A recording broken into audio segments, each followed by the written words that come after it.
But today I was working on this. This is a pretty, looks like it's been, well, it is well used at this point.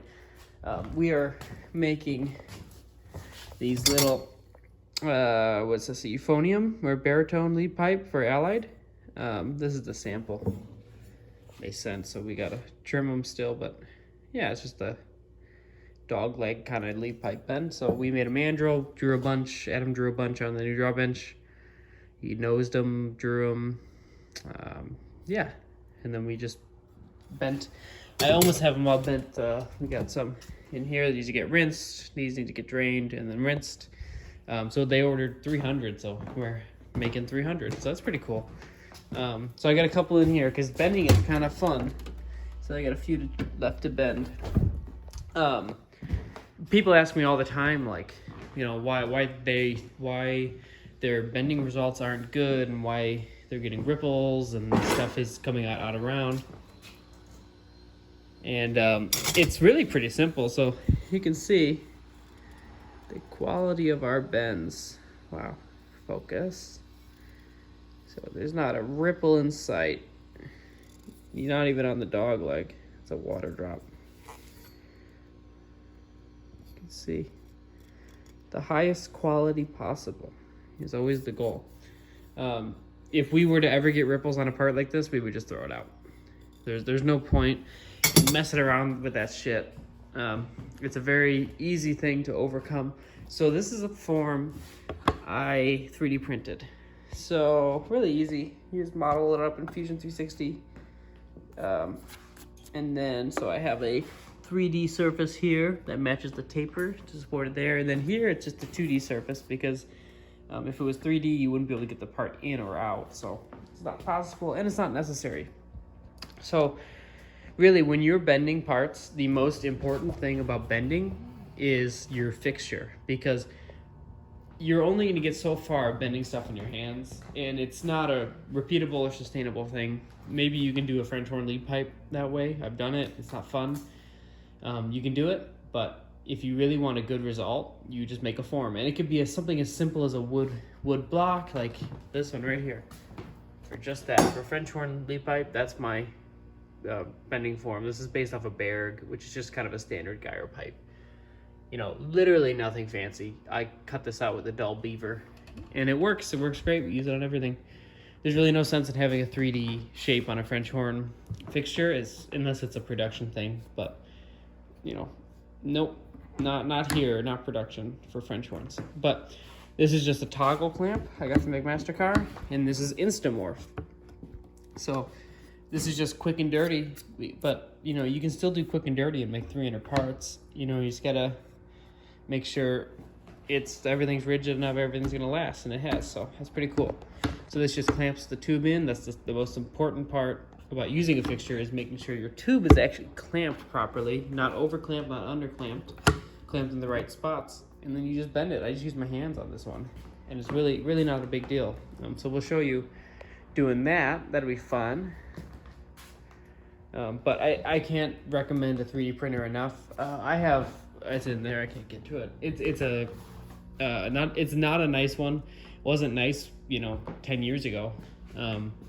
Maybe not 10 years ago. It wasn't nice 5 years ago. It's a Creality CR10. It's fine. It's slow. It works though. I think I'm gonna get one of those bamboo ones coming up soon because they're really fast, and you can print cool materials. And this one's getting old, so. But yeah, you don't need anything fancy, you know, it's just wood screwed to a piece of plywood. So, you can make very good parts on very simple tooling. You just gotta put in a little bit of forethought. You wanna be pretty quick when you're using an ice bend. So I have this little shim here. Yeah, you need to make sure your tube is rigidly clamped. All we're gonna do, bend just like that. I put my palm here, and I bend down just like that. Then I have a couple Sharpie lines here, which just tell me that I'm in the right profile there, and that's all it is. That is a perfectly bent tube, complex geometry made easy by our fixture. Let the computers do all the work. So I run the nose right up to the edge of the fixture,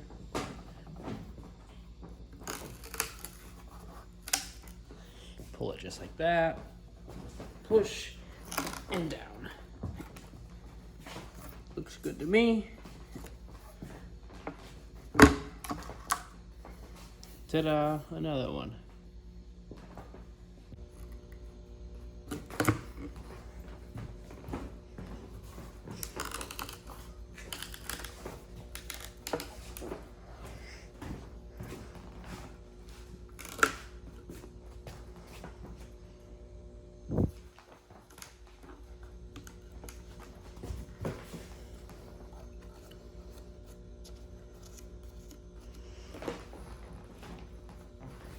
Ta-da.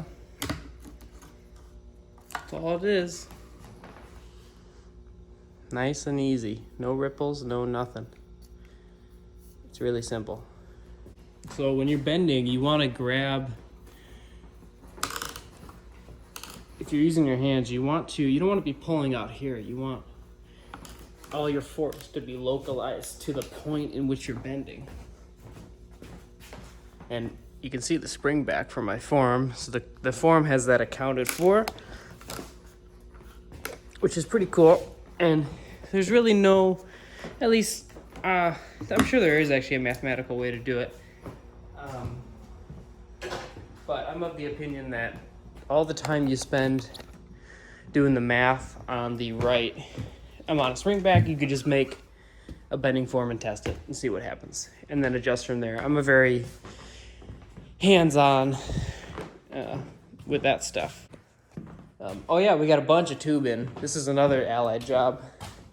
So you can see, look at that. This is custom size tubing actually, from Lewis Brass and Copper. They have a subsidiary, or they are a subsidiary of a company called Drawn Metal Tube, and Drawn Metal Tube will make any size tube you need for the right price. And this is we're doing a job for Allied, which is we're making some hand sight crooks, and we're making a lot of them. So I wanted to just not have to deal with redrawing stuff for days on end. So we ordered a ton of material.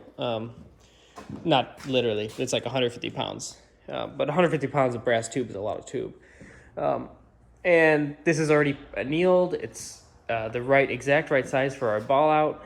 And all we got to do is chop it up, fill it with matrix, and then bend it around our bending form, which I think just finished in the 3D printer. And then, yeah, ball it out. I'll show you the die. So this is the die we had made. So I do all the design, then I have a machine shop make these because we don't have a CNC mill, sadly. But yeah, these turn out really nice. And I get them made with the dovetails integral now, so that fits in my ball out press without any fuckery. So that's pretty cool. When in doubt, just make a form. It's really easy. You can make it out of wood. I could have done this on a wood form. It's not aggressive bends at all. So just really make a bending form. Your life will be easier.